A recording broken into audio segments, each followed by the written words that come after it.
राजस्थान के सीकर में वन एवं पर्यावरण मंत्री एवं सीकर जिला के प्रभारी मंत्री संजय शर्मा शनिवार को एक दिवसीय दौरे पर सीकर पहुंचे। उन्होंने कलेक्ट्रेट सभागार में राज्य सरकार के 2 वर्ष पूर्ण होने पर आयोजित प्रेस वार्ता को संबोधित किया। इसके बाद प्रभारी मंत्री ने विभिन्न विधानसभा क्षेत्रों में सरकार की जन कल्याणकारी योजनाओं के प्रचार प्रसार हेतु रथों को हरी झंडी दिखाकर रवाना किया। इस अवसर पर थोन विधायक गोवर्धन वर्मा, खंडेला विधायक सुभाष मील, जिला कलेक्टर मुकुल शर्मा, पुलिस अधीक्षक प्रवीण नायक सहित स्थानीय जनप्रतिनिधि व अधिकारीगण मौजूद रहे।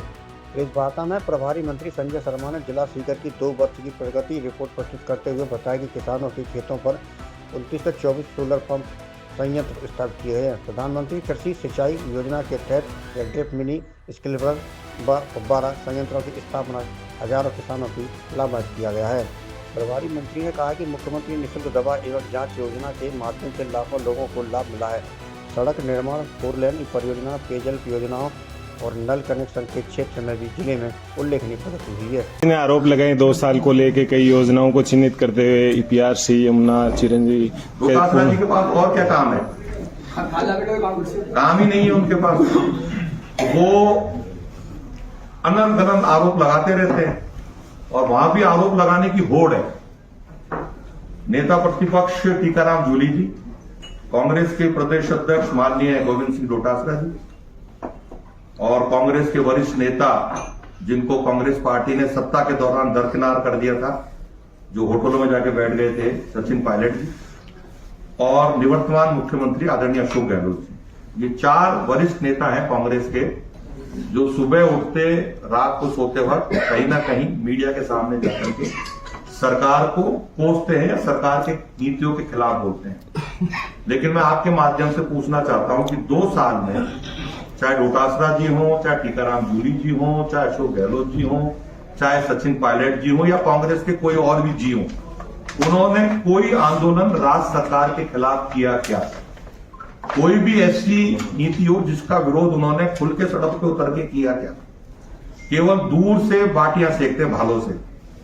और मैं तो अब हर बार मैं मंच पे इस जगह कह के आ जाता हूं कि चाहे गोविंद सिंह डोटासरा जी हो, चाहे टीकाराम जूली जी हो, चाहे माननीय अशोक गहलोत जी हो, चाहे माननीय सचिन पायलट जी हो, चाहे कोई और दूसरा जी हो कांग्रेस का, वो कोई भी सारगर्भित सुझाव राज्य सरकार को देंगे, माननीय मुख्यमंत्री जी को देंगे, राजस्थान के हित के लिए देंगे। निश्चित रूप से मैं मंत्री होने के नाते ये विश्वास देता हूं कि माननीय यशस्वी मुख्यमंत्री आदरणीय भजनलाल जी हर उस सुझाव को स्वीकार करेंगे जो राजस्थान के हित का हो। सर, आपने प्रदर्शन की बात की तो कल ही उनका प्रदर्शन है। कहाँ? एसआईआर को लेके। देखो, एसआईआर को लेके तो पूरे देश में प्रदर्शन कर लिया, बिहार की जनता ने उनको जवाब दे दिया और 2014 के बाद देश की जनता उनको अलग अलग चुनाव में जवाब भी दे रही है। और मैं फिर कह रहा हूं, एसआईआर तो वो कितना ही विरोध कर लें, देश की जनता ने ठान लिया है कि कांग्रेस को घर के बाहर बैठाना है और निश्चित रूप से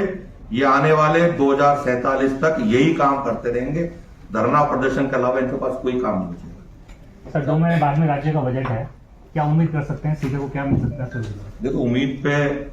दुनिया का है, सारी दुनिया का है हमें। और जो आप जो मांग करेंगे, एक मिनट सर, मैं देखो जो हमारे जनप्रतिनिधि मांग करें, मैं फिर कह रहा हूँ, माननीय सदस्य बीजेपी, माननीय सदस्य कांग्रेस, माननीय सदस्य निर्दलीय कोई यहाँ है तो पूरे राजस्थान में जिसने जो मांगा वो माननीय मुख्यमंत्री जी ने दिया और आने वाले समय में जो भी सीकर जिले के हित में होगा, माननीय मुख्यमंत्री जी जनप्रतिनिधियों से चर्चा करके या जिला। देखिए, मैं सबसे पहले राजस्थान के यशस्वी मुख्यमंत्री आदरणीय भजनलाल जी को बहुत बहुत धन्यवाद, साधुवाद और बधाई देना चाहूँगा, क्योंकि उनके कुशल नेतृत्व को 15 दिसंबर को 2 वर्ष पूरे होने जा रहे हैं और इन 2 वर्षों में माननीय मुख्यमंत्री जी द्वारा राजस्थान की 200 विधानसभा क्षेत्रों में जो भी सारगर्भित सुझाव हों या क्षेत्र के विकास के लिए जो भी हमारे माननीय विधायक गणों ने माननीय मुख्यमंत्री जी के समक्ष मांगे रखी, उन्होंने बिना किसी भेदभाव के 200 की 200 विधानसभाओं में, चाहे वो 2024-25 का बजट हो, चाहे वो 2025-26 का बजट हो, उसमें घोषणाएं ही करी। साथ ही साथ जिन योजनाओं के लिए जमीन की आवश्यकता थी वो अलग अलग विभागों के माध्यम से जमीन का आवंटन भी कराया और बजट का आवंटन करा करके बहुत सारी योजनाएं ऐसी हैं जिनका कार्य शुरू हो चुका है, कुछ का शिलान्यास हो चुका है कुछ का कार्य पूरा हो चुका है, जिसका लोकार्पण संबंधित जनप्रतिनिधियों द्वारा, मंत्रियों द्वारा या माननीय मुख्यमंत्री जी द्वारा किया गया है। और मुझे ये कहते हुए खुशी है कि ऐसा मुख्यमंत्री जो धैर्यवान है, संवेदनशील है और सबको मिलने वाला है, सुलभ है।